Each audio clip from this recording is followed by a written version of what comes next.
warahmatullahi wabarakatuh. Perkenalkan, nama saya Salsa Amanda, NIM 201404034. Video ini dibuat yaitu untuk memenuhi tugas mandiri mata kuliah Islam dan Budaya Minangkabau. Dosen pengampu yaitu Bapak Muhammad Nasir SSMA. Di sini saya akan membahas yaitu tentang sistem kekerabatan Minangkabau.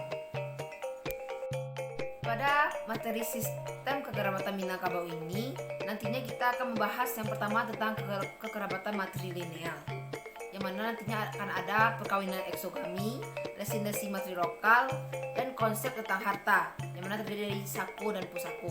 Yang kedua yaitu perdebatan tentang sistem matrilineal ini, yang nantinya juga ada perkawinan eksogami, residensi matrilokal, dan yang ketiga sistem pewarisan. Baiklah, sebelum kita membahas lebih lanjut tentang sistem kekerabatan ini, sebaiknya kita harus tahu apa itu artinya kekerabatan dan apa itu sistem kekerabatan Minangkabau. Kekerabatan berasal dari kata kerabat yang artinya dekat. Sedangkan menurut Kamus Besar Bahasa Indonesia, kerabat bukan hanya sekedar dekat, tapi juga berarti keluarga atau sanak saudara dan keturunan yang berarti dari induk yang sama.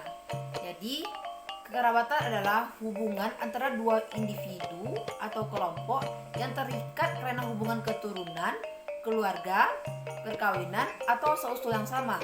Nah, dalam kasus ini, sistem kekerabatan Minangkabau memiliki sebutan atau sapaan terhadap ayah dengan saudara laki-lakinya, demikian juga dengan ibu dengan saudara perempuan ibu. Baiklah, selanjutnya kita bahas satu persatu tentang materi yang saya sebutkan sebelum ini. Yang pertama yang akan kita bahas yaitu tentang kekerabatan matrilineal. Nah, sistem kekerabatan matrilineal ini adalah suatu sistem yang mengatur kehidupan dan ketertiban suatu masyarakat yang terkait dalam suatu jaringan kekerabatan dalam garis ibu. Nah, pada dasarnya kekerabatan matrilineal ini adalah kekerabatan dari garis keturunan ibu. Sistem kekerabatan matrilineal ini dapat dipengaruhi oleh beberapa hal. Yang pertama yaitu perkawinan eksogami. Seperti yang kita ketahui, eks itu berarti keluar. Jadi eksogami adalah perkawinan keluar. Dalam tatanan adat Minangkabau, perkawinan eksogami merupakan perkawinan yang diharuskan bagi para mempelai, baik itu perempuan maupun laki-laki, menikah dengan orang lain yang di luar sukunya. Menurut adat Minangkabau, seorang tidak dapat menikah dengan seorang yang berasal dari suku yang sama. Dan apabila hal itu terjadi, maka akan dikenakan hukuman adat seperti dikucilkan dalam pergaulan. Selain itu, masyarakat Minangkabau juga mengenal dan menganut pantangan kawin siswa. Yang kedua yaitu residensi matrilokal.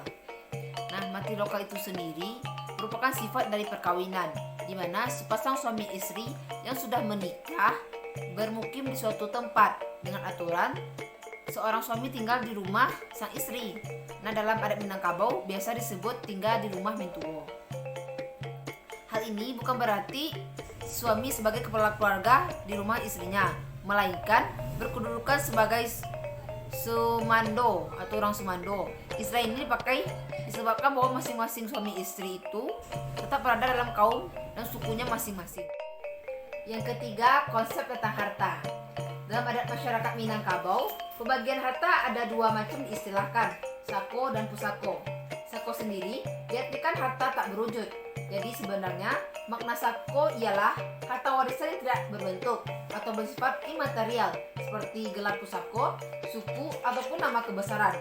Namun di samping itu, ada juga yang mengatakan sako dengan asal atau tua, seperti pada kalimat Ado karambia sekupulo, bermakna ada kelapa tapi sudah tua pula.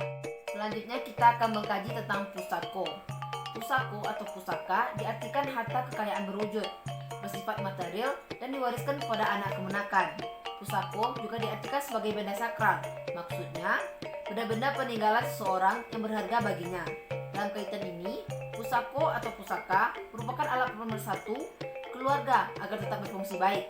Namun sebaliknya, harta pusako sebagai milik bersama tidak jarang pula menjadi bahan biang keladi dalam menimbulkan perselisihan dan sengketa dalam keluarga Minangkabau. Baiklah, selanjutnya kita akan membahas materi yang kedua itu perdebatan tentang sistem matrilineal.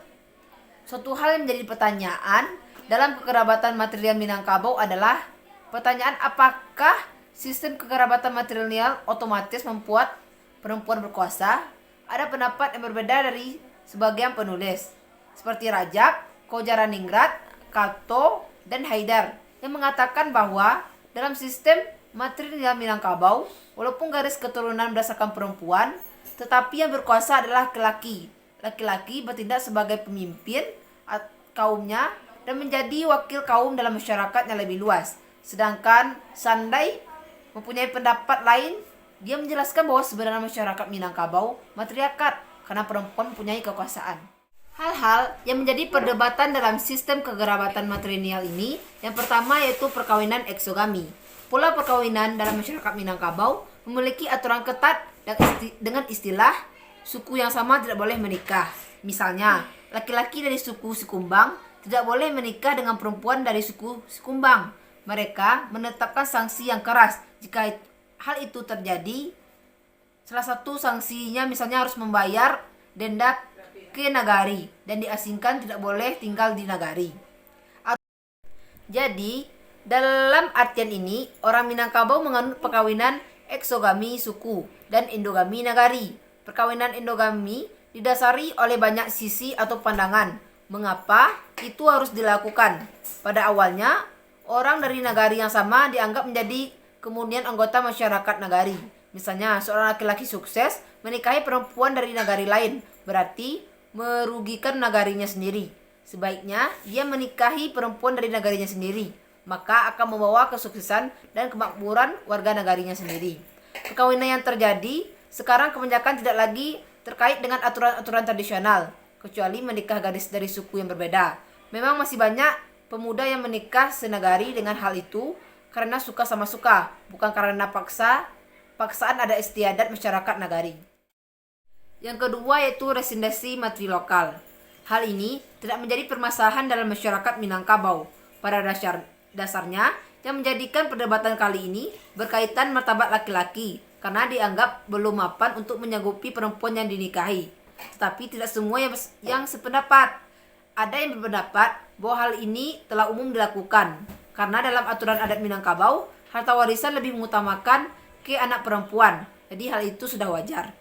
Yang ketiga, sistem pewarisan. Dalam kaitan ini, menjadi polemik bagi masyarakat Minangkabau. Masyarakat Minangkabau menganut semboyan adat Basandi Syarak Basandi Kitabullah. Tetapi dalam sistem pewarisan tidak mengacu kepada semboyan tersebut. Dalam tatanan masyarakat Minangkabau, memakai sistem pewarisan yang mengutamakan anak atau saudara perempuan. Padahal dalam Kitabullah telah dijelaskan secara rinci sistem pembagian warisan. Baiklah teman-teman, hanya itulah yang dapat saya jelaskan pada video kali ini. Dan terlebih dan kurang saya mohon maaf. Saya sudahi dengan wassalamualaikum warahmatullahi wabarakatuh.